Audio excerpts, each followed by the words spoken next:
So if you don't want to have your video recorded, you can turn off your cameras now, please.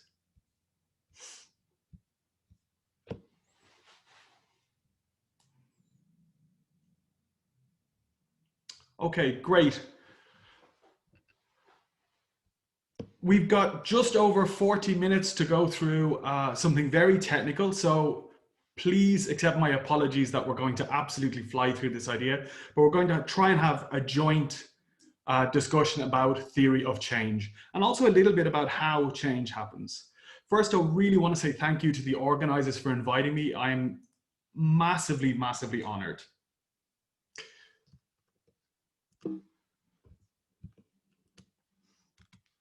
So first, who am I? Very quickly, my name's Manny. I'm from Ireland, but I live in Austria. And that will become annoying for some of you before the end of this presentation, because for some strange reason, I will talk a little bit about Austria. Second, I want to try and get a clear understanding between me and you, what I think campaigning is. I think campaigning is a set of steps, continuous steps, that brings about positive and sustainable change. And that's really important, positive. Campaigning can have very negative effects. If we're not really smart about campaigning, we might do something that actually causes a negative effect for the community we're trying to influence. We're going to use Mentimeter this afternoon. So can I ask you all, for those of you who can, go to menti.com and then put in the following code.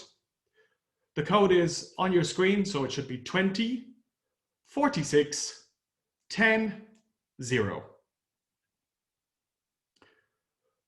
Straight away, the first question. What worries you about campaigning? So you could just go ahead and put your answer straight into the Mentimeter.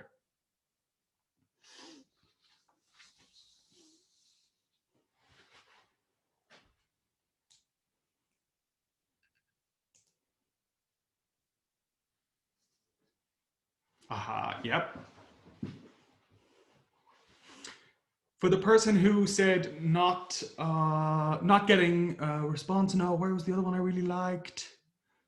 Wow, you're super fast. Balance, power, fundraising, okay. Ineffective, good. We'll come to that, I promise. How to engage people, yep.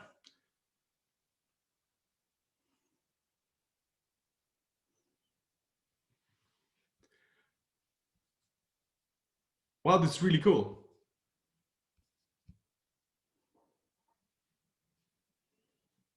Some more votes.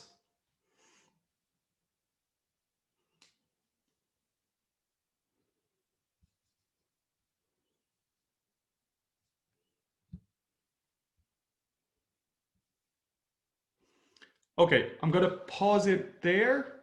Have we got any last points? Not having enough time. We're going to come to that next.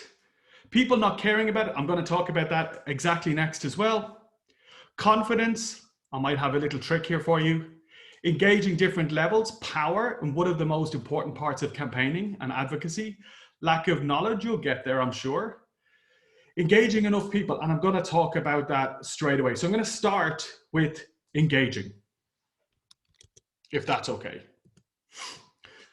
I don't know if you've ever seen these three circles before.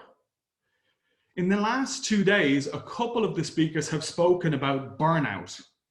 They've spoken about, particularly young campaigners, young activists are really passionate, but really struggle with burnout because they feel like they're not achieving massive change very, very quickly. This is an old way of looking at change. There's three circles around me as a campaigner, as an activist. I'm a human rights nerd. The first part is what can I control? So this is every single day of my life. I wake up, I can control what I have for breakfast. I can control how I go to work. I can control what I eat. I control my behavior. This is really important. And in that, I can feel really comfortable in knowing that I can control all of that. The second circle, and this is more the circle outside me as an individual, it's more around me, my family, my community, my environment. And this is what I can influence every day or every year. And this is important. So if you're working on a campaign, if you're working on change, it should be inside the circle that talks about what I as an individual or I as an organization can influence. The bigger your budget, the more staff you have, the more you can influence. And the very biggest circle is everything else. And we'll come back to why that's really, really important in a second. Not having the knowledge and getting other people engaged. One of the speakers just before me today spoke about engaging people and speaking in, they called it echo chambers. I work in children's rights law. If I'm sitting in a conference, sitting in a room in the United Nations or sitting in a court, and I'm convincing people who already believe me, I'm in the wrong room. If you're a campaigner and you're speaking to people who already believe, you're in the wrong room. You're tweeting to the wrong people. To get a campaign, to get advocacy, to get change to happen, you need to be uncomfortable and you need to speak to new people. The best thing you can do when you're in a room of people who all believe you is leave the room and start again. And there's a really good thing that I can teach you here. Our brains are wired for emotion. We like to believe our brains are wired to be rational, to be scientific. Unfortunately, our brains don't work like that. Our brains run on emotion. I put in the list of reading for this session a video by a guy called Simon Sinek. It's a little outdated now, it feels a little bit old, but it's a TED Talk. It's also one of the most used TED Talks ever. And what he says is not what you do, but why you do it. Convincing people of change is about why. Why do you believe that this should be changed?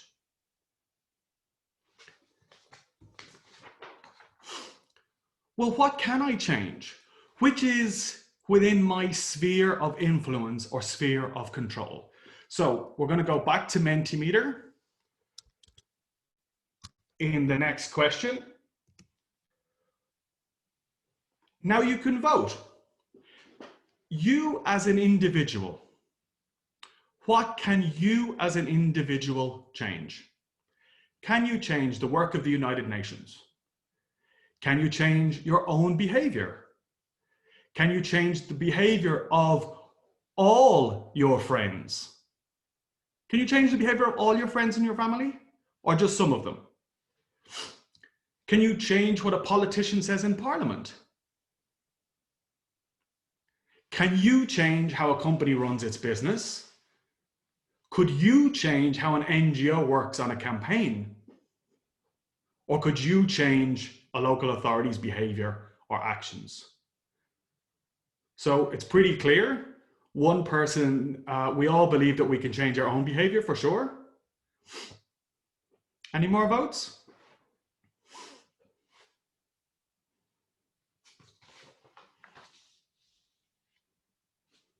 Okay, keep going. Do you believe that Greta Thunberg has changed the work and the behavior of the United Nations? One individual child? Does that make you rethink the ability of one person to change something?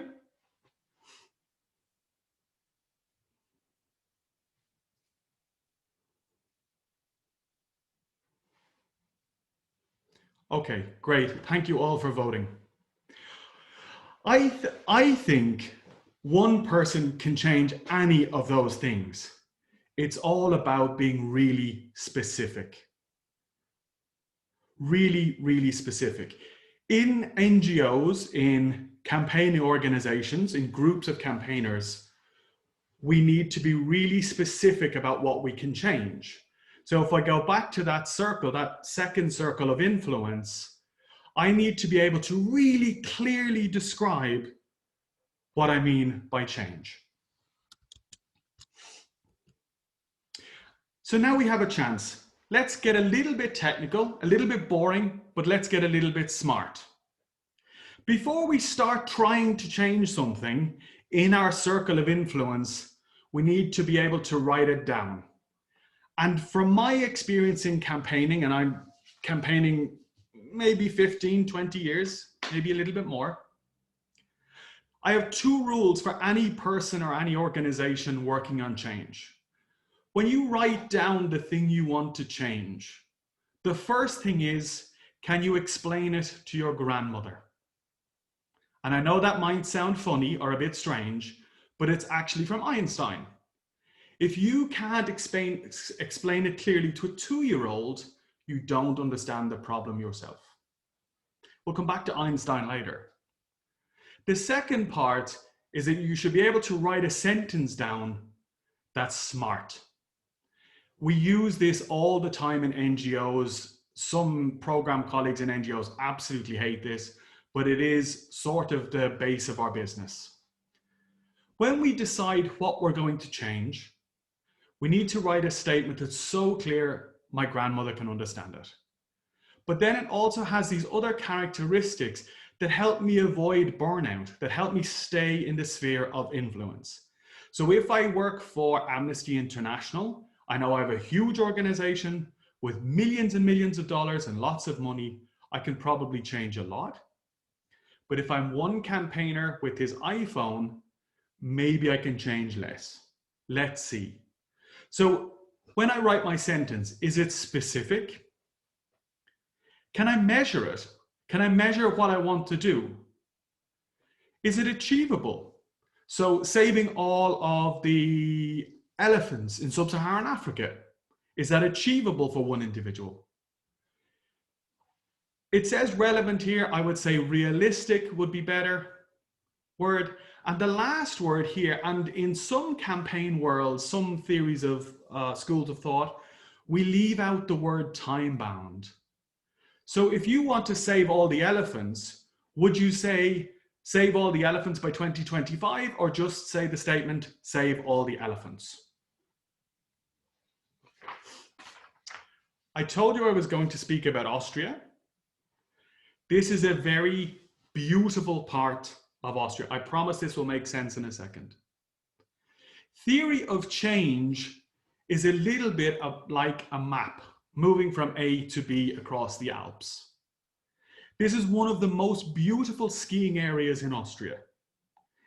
It's a highly conservative area. It does have a regional government that has a lot of power, but it has little or no public transport. These are important factors. So here's my test for you first. I would like to campaign that by the end of 2025, that's this region called Wagram. It's a famous ski region in Austria, quite conservative, low public transport, very, very little public transport, will no longer allow the use of fossil fuels, burning cars and vehicles on the roads in this district by 2025. It's a complicated sentence. I'm not sure my grandmother would understand it because there's a thing about fossil fuels in there in the middle of it. I'm not entirely sure she knows where this place is in Austria. But I want you to vote on whether this is a smart objective. So let's go back to Mentimeter and let's please, do you agree? Is it specific? Is it measurable? Is it achievable? Is it realistic? And is it time bound? Remember, it's me, one Irish guy who doesn't speak a lot of German.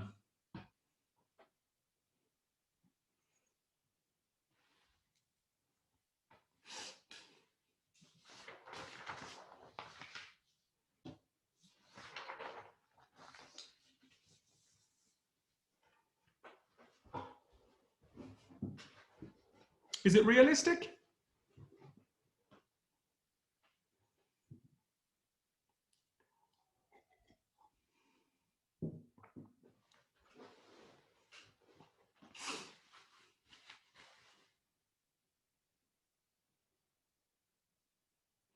Ooh, Nobody says it's realistic. That's a bit disappointing for me as a campaigner. Oh, I might need to do some revision. And nobody agrees that it's achievable. Well, you're probably right. As a campaigner, I'm just going to go back to what I said I would change. As a campaigner, a single campaigner in a highly conservative region of Austria, it's probably going to be almost impossible to try and get a ban on the use of fossil fuel burning vehicles, private vehicles, in any region of Austria in the next 4 years. Probably absolutely impossible. Austria doesn't even have a car-free day yet in any of its cities. But a theory of change is a map. If I was to walk from one side of this map in Wagram to the other across the Austrian Alps, I would have a map. And this would be all the information I would have. But in setting my goal, I would have a destination. But again, these are only 2 pieces of information. So I would need to get a lot more information before I set out on my campaign or set out on my walk across the Austrian Alps. The important thing about a theory of change is that it asks you for one main thing. When you write down what you want to change, it says, remain flexible in the short term. Be really flexible, knowing that the routes across the Alps may change, the weather will change, your friends and colleagues who are going on the hike with you across the Alps may change. But you know that the goal is fixed. So remain flexible in the short term and absolutely rigid in the long term. This is absolutely critical to success in campaigning. What are the theories or elements of a theory of change? There are 4 main components. First, we need to examine what the problem is. So if I go back to my car analogy, my problem is the environmental impact of lots of private individual use vehicles for short trips. They have a huge environmental impact in the region. What can I do to reduce the problem? So when we do our theory of change, we write down the huge problem on the top of the page. And then we need to know, what am I going to do? What is my student union going to do? What can my organization do? I need to make it realistic for the resources that I have. Who can help me make change? So if I thought about banning cars in part of Austria, I would have to think of who are the people who I might bring in to help me ban cars. I don't know if you know that Arnold Schwarzenegger, for some strange reason, is an environmental campaigner in Austria, even though he lives in California. Could I get Arnold Schwarzenegger to campaign on banning cars in this strange region of Austria? Who else can I get to help me? Remember that it's not what you do, it's why you do it. So when I'm convincing somebody for a positive change in the world, I have to convince them about why that change is important. So I need to be really clear on my message. Finally, how do I know if I'm making progress? Well, again, Einstein has a really strange definition here of insanity. And he says, if you keep doing the same thing over and over and over again and expecting a different result, then you're insane. So a theory of change is a route over the mountains that we project, we estimate, we look forwards and we write it down. But remember that we're flexible. So as we go forwards, if we're only tweeting about this change that I want, and I want to ban cars in this ski region in Austria, and it's not making change, then I have to find a new tactic. I need to go back and do some research online, read some more books, read some more theory about how that change can come about. So now let's try and find from you some answers to the actual questions. So the first question, let's try. So think about the change you want this time. Remember, this is a question for you. Think about one thing that you want to work on, really specific, really clear. And then on Menti, please write who can help you make that change. And I'll give you a little minute to have a think.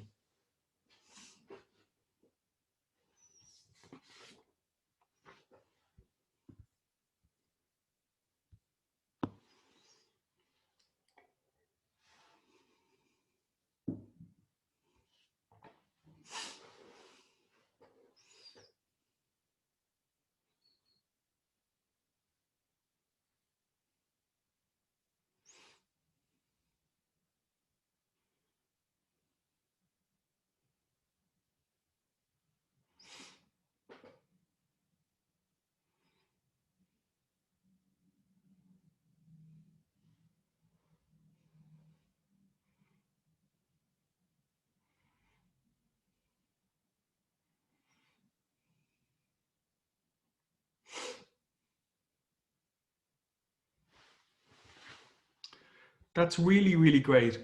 I don't know who put up scientists, but you get an extra 5 points this afternoon because we underestimate the power of academics, of the scientific community in change. A lot of the change that we do, particularly in human rights, in the environmental and conservation sphere, a lot of what we do is based on science. So having a scientist locally as an influencer might be really, really critical. What happens if your MP, your local councillor, the person in power doesn't want to listen? So this is a strange bit about theory of change. There's somebody at the end of your goal that probably has the power to make a really important decision to help you along. Remember, they're not always willing to listen to you, and that's good. But then, I wonder, can I clear this and start again and ask a slightly different question? Emma, do you know if we can clear this and start it again? I can quickly create a new one. What's the question you'd like? Okay. Let me try and work it out. So for an MP that doesn't want to listen, how can I make them listen? So an MP, a councillor, a member of a local authority.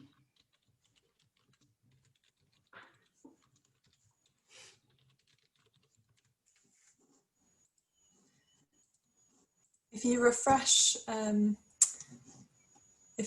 those slides, it should be the second one.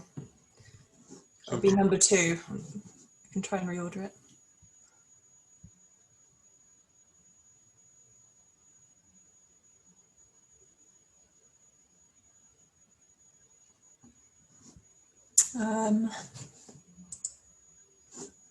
One second.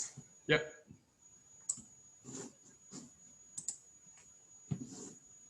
Sorry about this. Yeah, if you refresh again, it should now be number 6. If not, I can share my screen. Yeah, super, thanks. But people might need to enter menti.com once more. I'll share my screen. Yeah, please.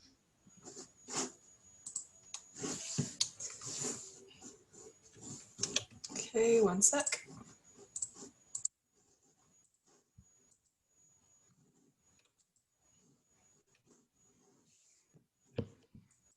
Oh, so there's a new Menti code at the top, so you need to start again? Yep, 927472. So if you go to 927472,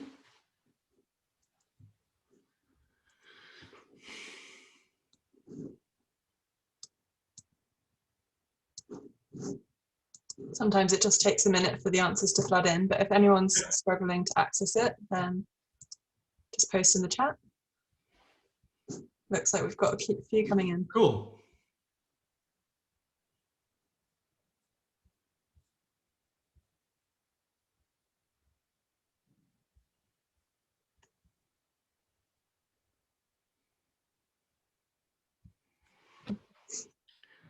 Persuasive arguments, gather more voices.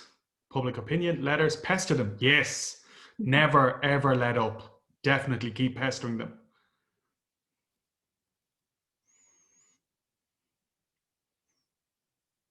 Super. Yep. If any more, oh yeah, let's keep coming. Petitions. That's an interesting one. So there's a really interesting piece of research that happened at the end of the Arab Spring about 2.5, 3 years ago. And some academics tried to see how much of society needed to agree with something to be changed in order for a massive change to come about. And they figured out somewhere between 2 and 10% of all of society need to agree. So 2 and 10% need to agree with you. Remember what I said earlier, it's not what you do, it's why you do it. So those people who believe why you do it, 2 to 10% of your whole country or your whole region need to be behind you. And we call this critical mass. Protest, yes. I personally don't believe in as much in petitions anymore as I used to. I wish I did. I wish I believed in them. I definitely believe in pestering them. Some members of parliament, some countries, particularly Western democracies, are required by law that when you ask them for the meeting, they must give it to you.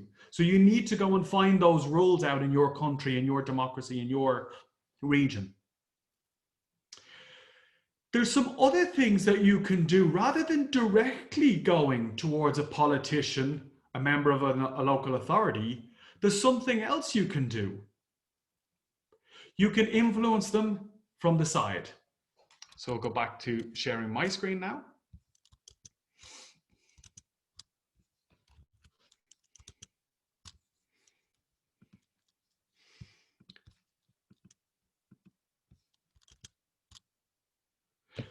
So if you have a politician that's not listening, you pester them, you send them lots of emails, you do a petition, you do a sit-in, you do a die-in, you hang a banner off the side of Parliament, and it doesn't work. You can always go another route to influence somebody in power. And the only challenge here is how creative you are. So if you want to influence, let's say, the president of Malawi, that sounds like a really difficult thing to do. But I know that the president of Malawi is very religious. So instead of trying to talk to the president of Malawi, I might talk to their bishop. I might find out what newspaper she reads and start putting some letters into the editor in there.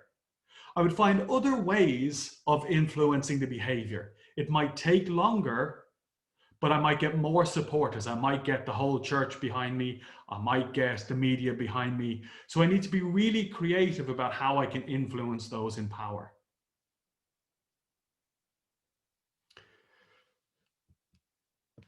The last question I have for you today, let's see if this works. You're going to have to put in another Mentimeter code again. So if you go back to Mentimeter, menti.com, a new code again, or the old code, 20, 46, 10, and 0.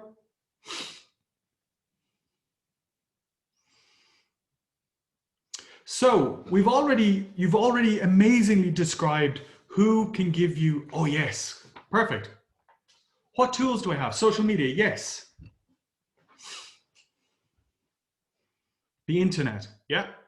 Where the internet works and is open, yeah.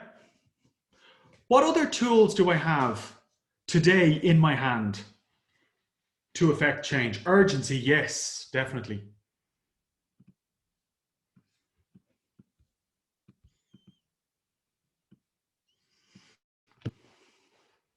Yeah.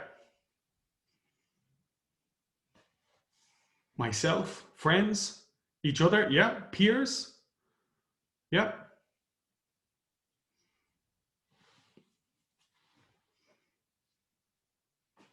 My voice. Thank you for whoever wrote that. You get 10 points this afternoon. Your own voice, the voice of the individual.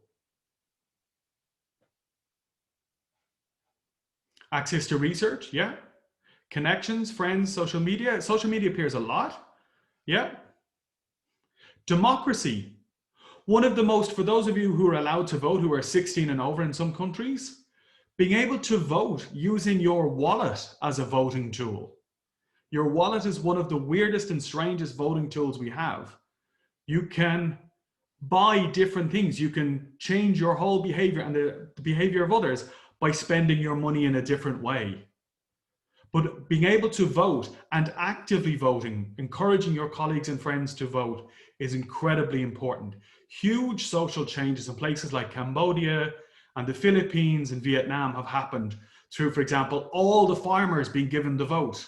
So the farmers didn't know how to register.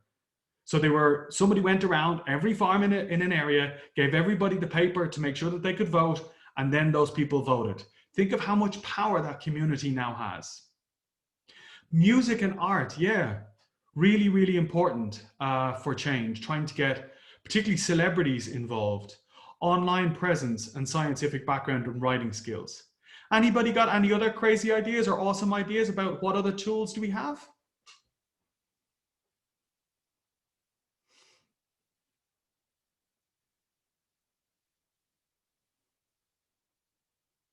Is anybody involved in network NGOs? So peer-to-peer organizations. So for example, one student union on environmental or conservation issues in one university, talking and working with another.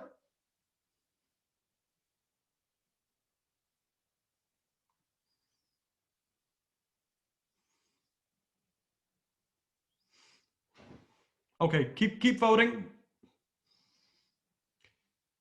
Youth influence, yeah. Anything else?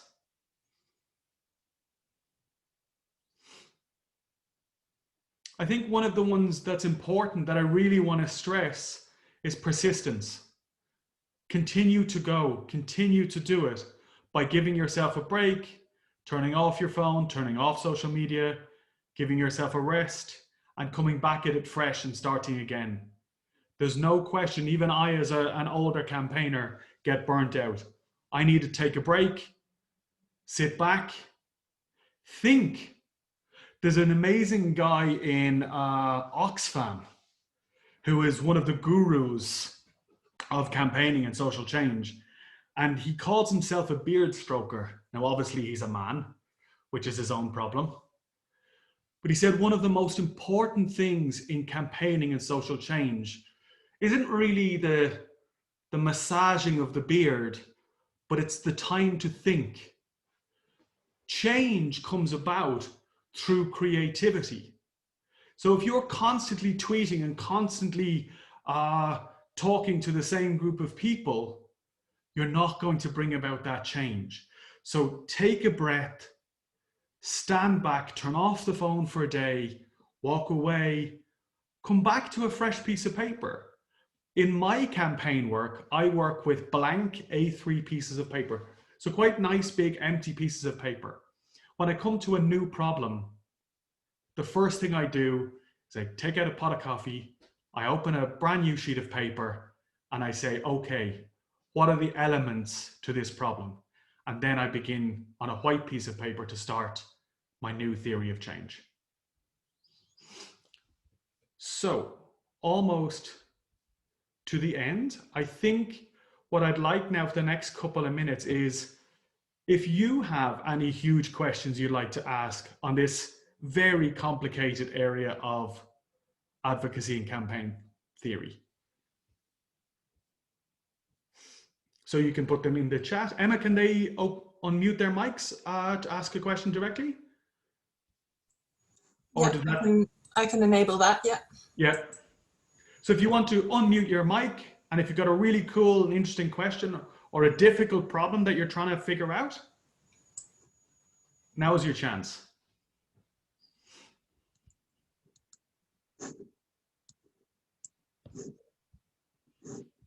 Don't be shy. Or you can put them in the chat box.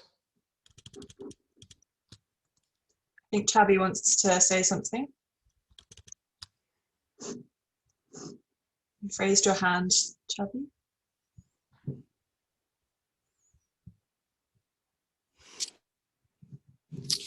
Yes. Can you get me? I can hear you. All right. Just a quick question that I have. You said advocacy for change comes about when you are willing as an individual to bring about change. Now, what strategy can you use if in a community there's a very big problem, like for instance, pollution, and the community is scared of the local, like for instance, the MP to approach the MP? What strategy can you use? You've tried social media, it's not working. Yep. Engaging him, it's not working. What strategy can you use? Yep. Beautiful question. Thank you. I have to keep saying this phrase because I believe in it so much. It's not what you do, it's why you do it. If you can demonstrate why, even a small, tiny pilot project in a tiny part of your community, why is it important? Demonstrating the change already, that will already set the ball rolling, and it will be a snowball that nobody can stop. Always demonstrate the change, prove that it can happen. And something as small as, for example, recycling is a really easy demonstratable change on a tiny, tiny level. You will have people who don't like you, you will have people who hate you, but that's fine. All change has somebody who does not want the change. Thank you so much, a great question. Demonstrate the change. Somebody else has a nice, difficult question for me?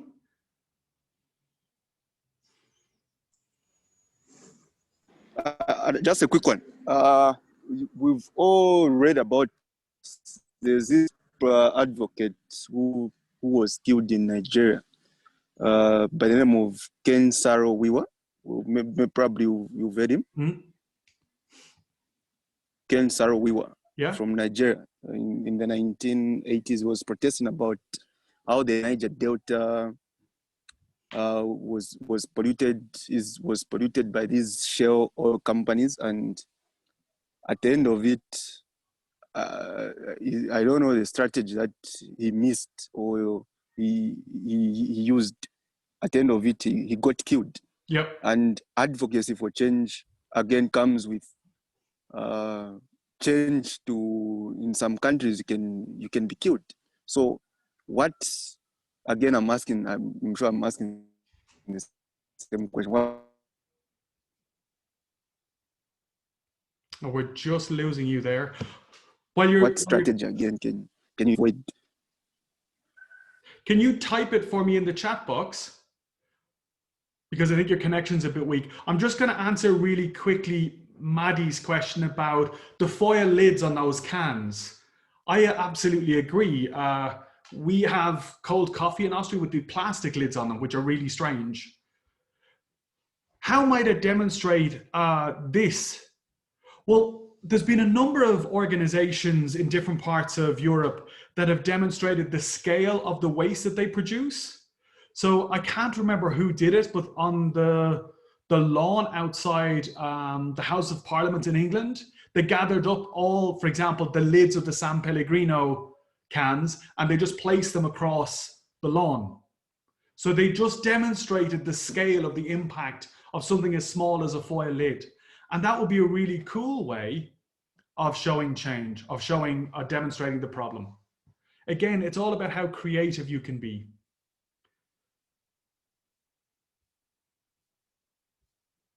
Do we have one more question? Emily's got a question in the chat. She said, any advice on overcoming imposter syndrome or thinking you're not good enough to lead or start a project? Nobody is an imposter in change. Absolutely nobody. And One of the problems very young people have is being respected by adults. And this sounds horrible to say. I started my work when I was 15 as a child rights campaigner. The unfortunate truth is you have to look the part and act the part, at least for the first bit. And that phrase you have from American movies, fake it till you make it, really helps. So looking and sounding like you're exactly what you want to be, but you already are. Make sure you have your research, make sure you are absolutely flawless and nobody can argue with you. So really do your homework. Ooh, what metric can I use for beach cleaning? Woof. You could use the very interesting and very simple social media metrics, how many times. So if you generate a quick hashtag and you always hashtag every time you do a beach clean, you can generate the number of likes or the number of posts or retweets. But I would suggest something very much more real for a campaign like that. Getting a 1x1 square meter of wood or rope, throwing it on the beach and saying how many pieces of plastic are left on the beach and photographing that, photographing the real amount of plastic.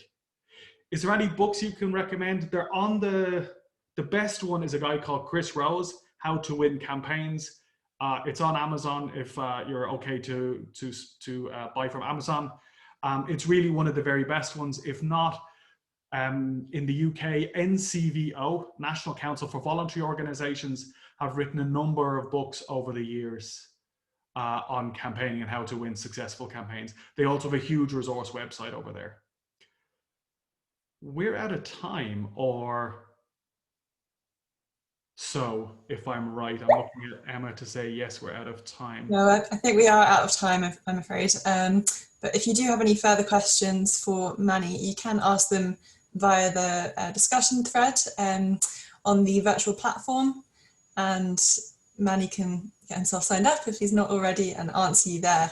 Yeah. So it's not the end by any means. And I do want to share one of my favorite quotes in Change before I leave you. And it answers very much one of the questions that's already been asked. Do not ever doubt that a small group of thoughtful, committed citizens can change the world. In fact, it is the only thing that ever has. Thank you very, very much to all the organizers, to all the participants, for all your amazing questions, for all the Mentimeter stuff.